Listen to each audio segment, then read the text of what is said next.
Good morning, everyone. Welcome to LifePoint Community Church this morning. Well, COVID fatigue is the new buzzword, and I get it. You know, we've been online now for such a long time, and people are frustrated with the feeling of being locked in, and others have meetings all day on Zoom, and teachers are teaching students through a computer screen. And I know we all just want things to go back to the way they were. You know, perhaps we're not open to change, and we do find it hard when something is taken away from us. Things are not the same, and I'm not sure things are going to go back exactly the way they were. So perhaps we do need to think and start thinking differently. It kind of reminds me of the Jesus journey. Our habits and behaviors, were one way before, and now we strive to put on better habits so that our faith can be deepened. I want to leave you this morning as we continue the service with Romans 12 verses 1 and 2. Therefore, I urge you, brothers and sisters, in the view of God's mercy, to offer your bodies as living sacrifice, holy and pleasing to God. This is your true and proper worship. Do not conform to the patterns of this world, but be transformed by the renewing of your mind. Then you will be able to test and approve what God's will is, his good, pleasing, and perfect will. Have a great day. Look forward to seeing you soon. Take care. There is strength within the sorrow. There is beauty in our tears. And you meet us in our morning with a love that casts out fear. You are working in our waiting, sanctifying us. And beyond our understanding, you're teaching us to trust. Your plans are still to prosper. You have not forgotten us. You're with us in the fire and the flood. You're faithful forever, perfect in love. You are sovereign over us. You are wisdom unimagined. Who could understand your ways? Weighing high above the mountains, reaching down in endless grace. You're the lifter of the lowly, compassionate and kind. You surround and you uphold me, and your promises are my delight. Your plans are still to prosper. You have not forgotten us. You're with us in the fire and the flood. You're faithful forever, perfect in love. You are sovereign over us. Even when the enemy means for evil, you turn it for our good.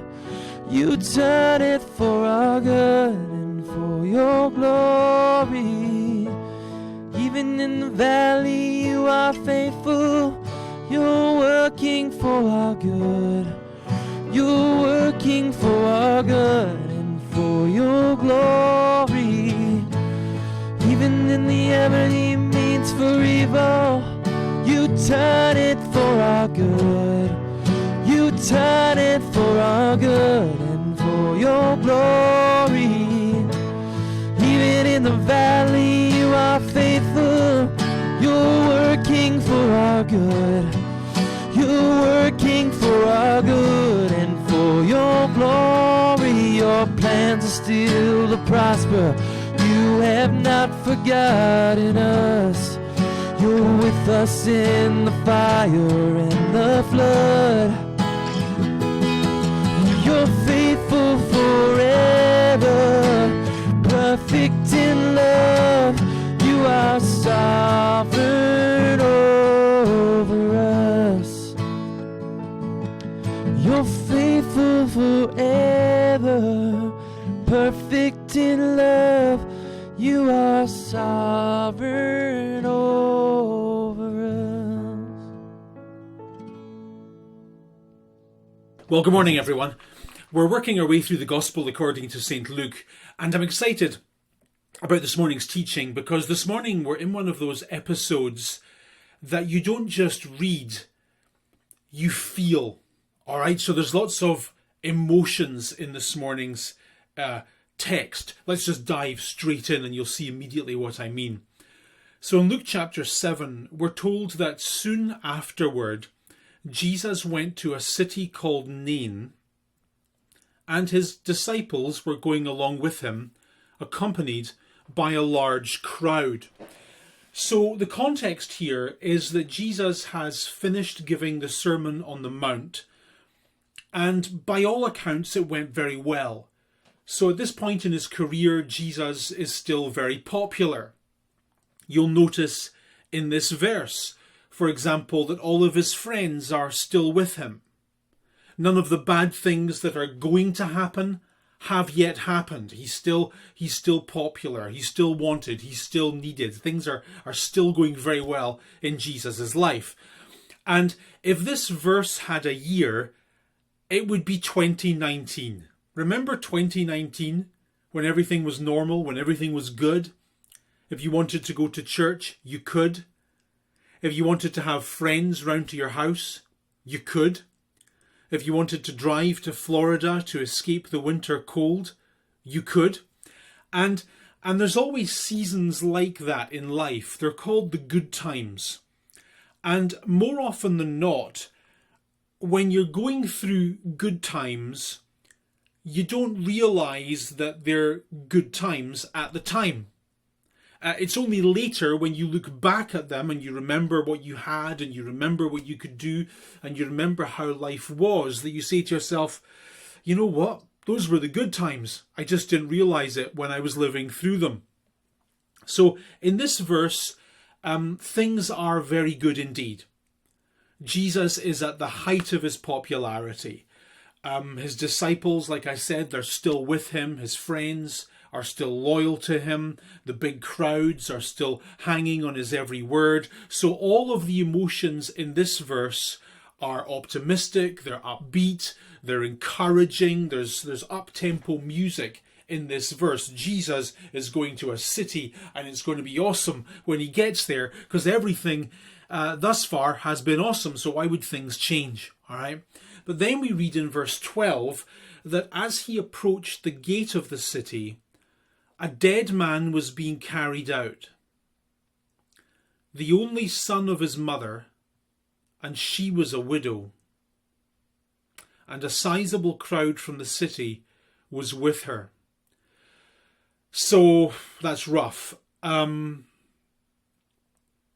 can I tell you about this?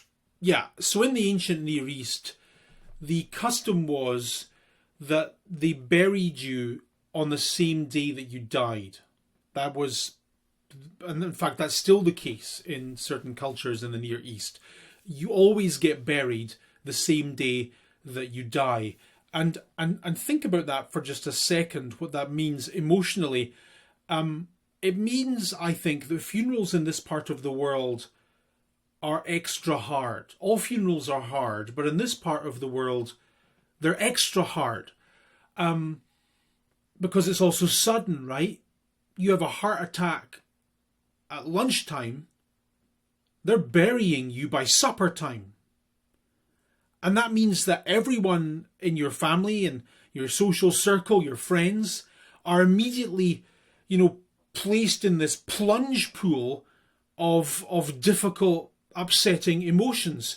So the people in this story, they haven't had 3 days or 5 days or however long it takes to process things. There's been no, visits from priests or visitations where you've had the comfort of family and friends and you've had time to figure things out and think about things and plan things. No, there's none of that here.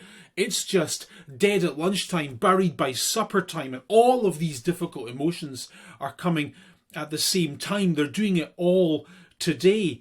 There's no processing of feelings involved. It's just boom, all at once. And so that this is a hard funeral. But this one is extra hard, because look closely at what the text says. This is the funeral of a woman's only son, key information, who was also a widow, key information. So not only is Luke telling us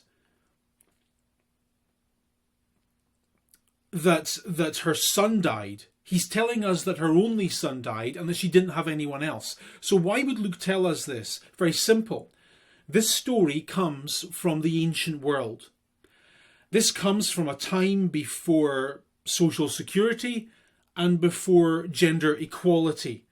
This was a culture where women were they were looked after. Women were always looked after. They were looked after firstly by their fathers, secondly by their husbands, and thirdly by their adult children. So for this woman to have lost both her husband and now her only child, that consigns her to a life of poverty. And what's hard about this, what's always hard about this, is that when she woke up this morning, none of that was true. When she woke up this morning, she was absolutely fine.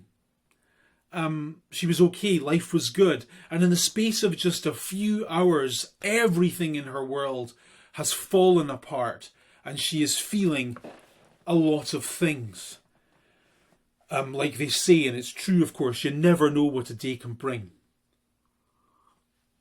Then we're told that when the Lord saw her, this is so good, when the Lord saw her, he felt compassion for her and said to her, "Do not weep."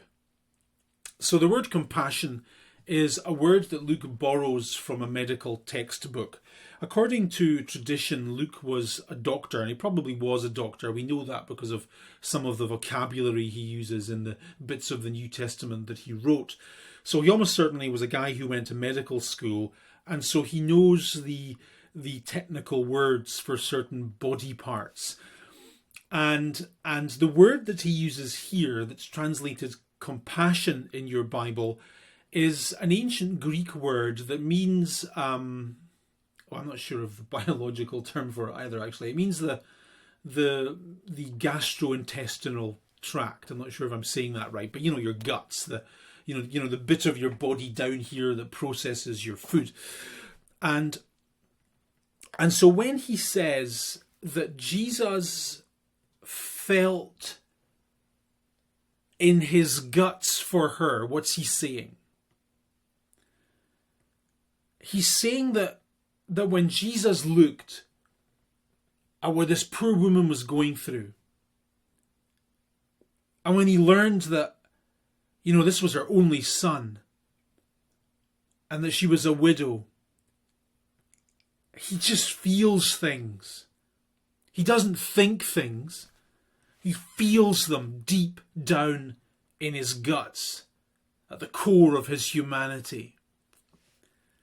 And I like that, because it makes me think, what if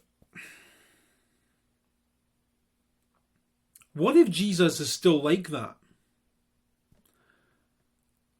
I mean, let's face it, we're all isolated at the moment. The world is getting crazier day by day, it feels like.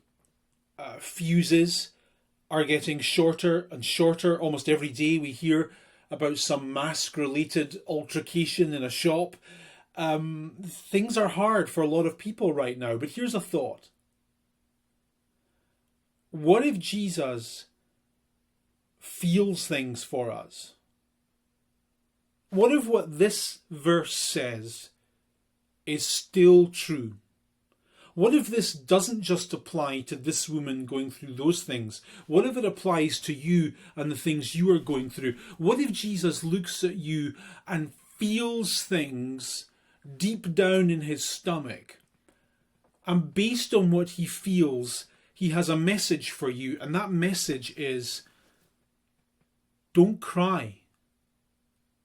Don't be upset. Don't worry. Don't be afraid. What if that's true? Well, that would be an important thought, wouldn't it? That would mean that we're not alone.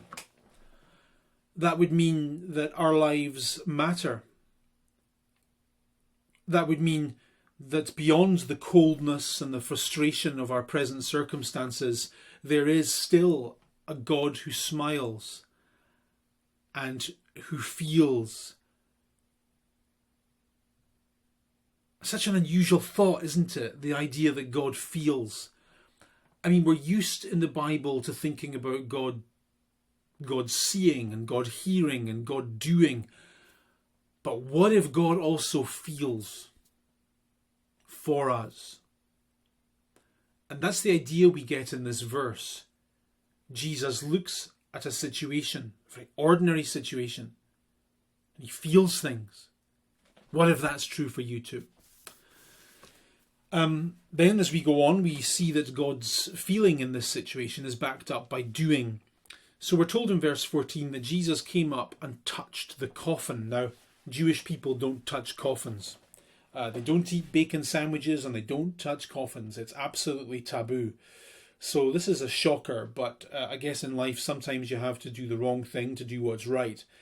So he touches the coffin, and the pallbearers came to a halt. And he said to the dead guy, there's a thought. Jesus speaks to the dead. He said, young man, I say to you, arise.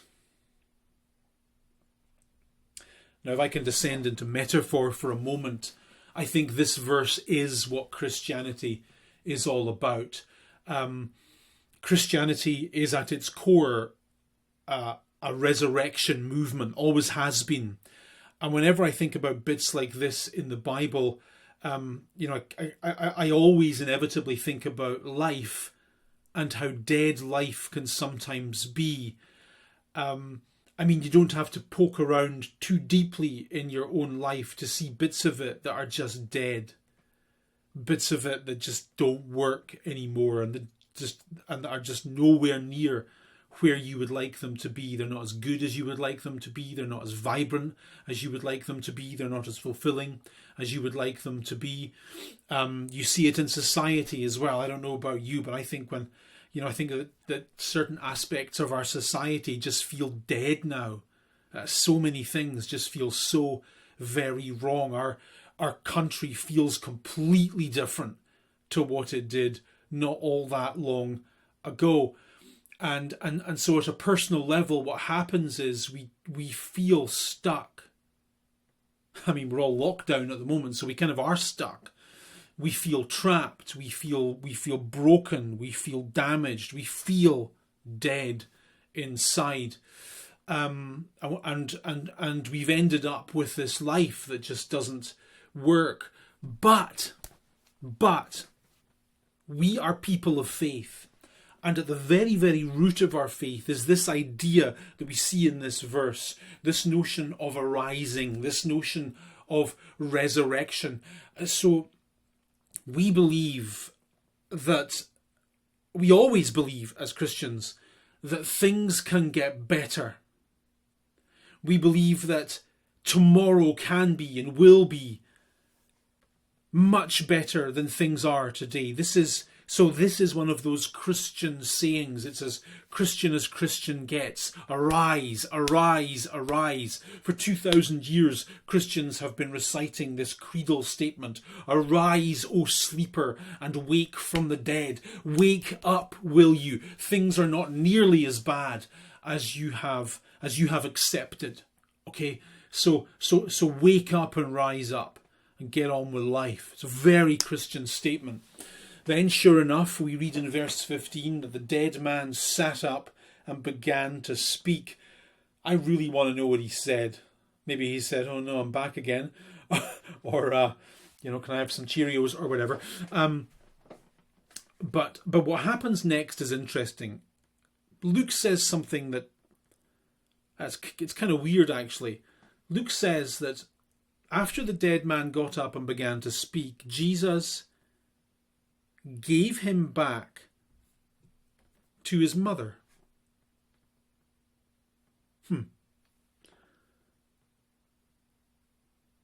So who did Jesus do this for?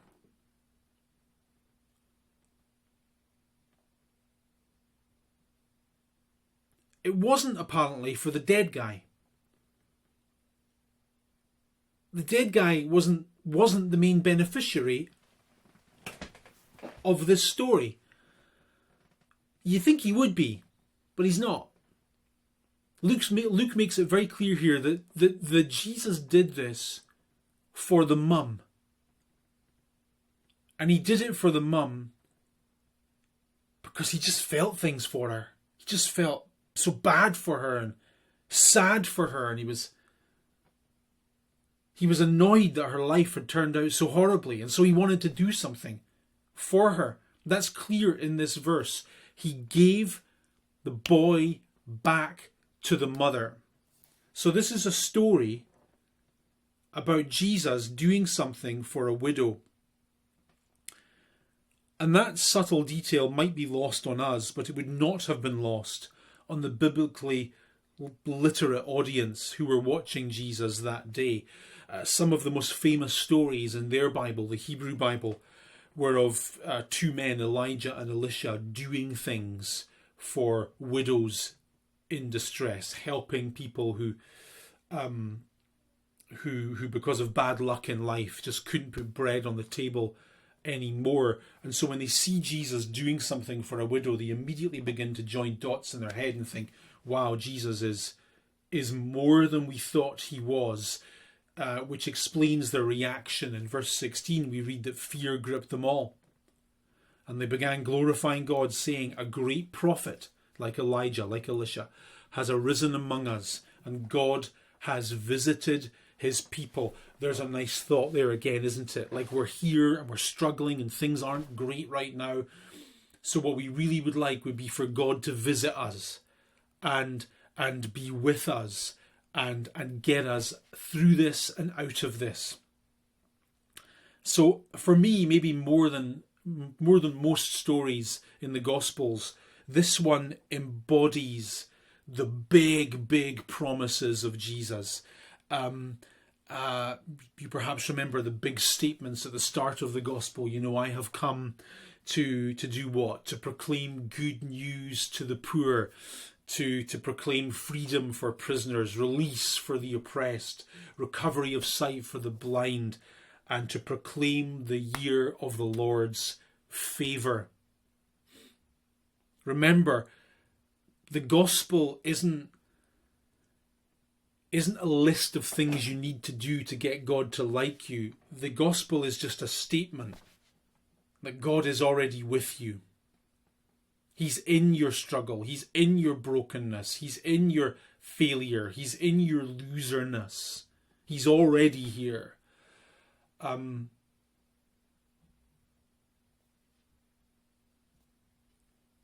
So that was surprising for the mother. That statement that we actually used it earlier, you never know what a day can bring. We usually use that negatively. We usually say things like, you never know when you get out of bed in the morning, what can happen. The phone can ring and you can get bad news. And that's true. You're always just one phone call away from bad news. But the reverse of that is also true. You never know what good news a day can bring. You never know what good luck a day can bring. You never know, you pick up the phone one day and it might be the phone call you've been waiting for. Because God is with you. And God's favour is on you. He feels things for you and He has a plan for your life that the Bible says is good and pleasing. And what's particularly amazing about this is that in this story, there's nothing particularly good said about the mother. We've no reason to believe she was particularly moral or virtuous. In fact, given her bad luck thus far, the culture in the ancient world would have said that she was none of those things. She suffered bad luck for a reason.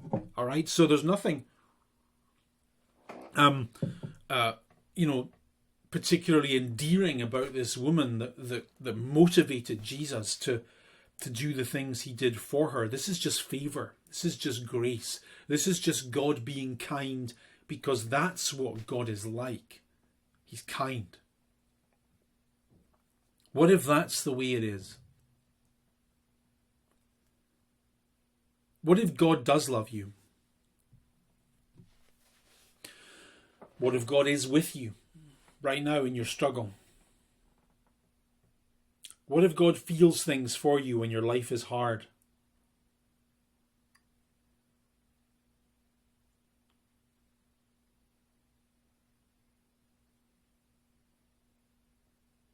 Would that be so bad to believe?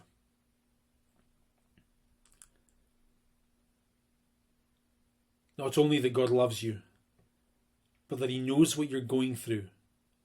And He feels it. And He's thinking about it. And He's going to help. What's wrong with believing that? Nothing at all. Thank you for listening. Thank you for joining us. God bless you. See you next Sunday.